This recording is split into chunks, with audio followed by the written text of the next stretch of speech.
Bonjour à tous et bienvenue dans la Minute Diète d'Osaïa. Aujourd'hui, je vais vous parler des glaces et des sorbets. Y en a-t-il un qui est préférable à l'autre? Le sorbet contient de l'eau, du sucre et des fruits. Quand on les achète dans le commerce, on peut voir dedans des gélifiants, des protéines de lait, des protéines végétales. Mais en gros, on peut retenir que quand on consomme un sorbet, il y a ces 3 ingrédients à l'intérieur: eau, sucre et fruits.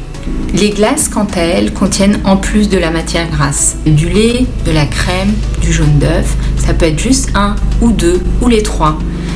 Pour avoir l'appellation crème glacée, il faut qu'il y ait du lait et de la crème. Au niveau calorique, les sorbets apportent en moyenne 100 calories au 100 g et les glaces 200 calories au 100 g. Ça peut même monter jusqu'à 300 calories au 100 g, ce qui est normal puisque c'est plus gras. Si on veut faire un comparatif au niveau nutritionnel, on peut se dire que quand on mange un sorbet, c'est un peu comme si on consommait un soda, c'est-à-dire c'est de l'eau et du sucre.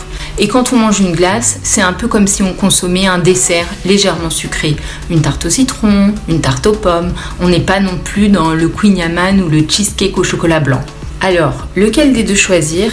Tout simplement celui que vous préférez. N'allez pas vous forcer à manger un sorbet si c'est la glace que vous préférez. À bientôt avec la Minute Diète d'Osaïa.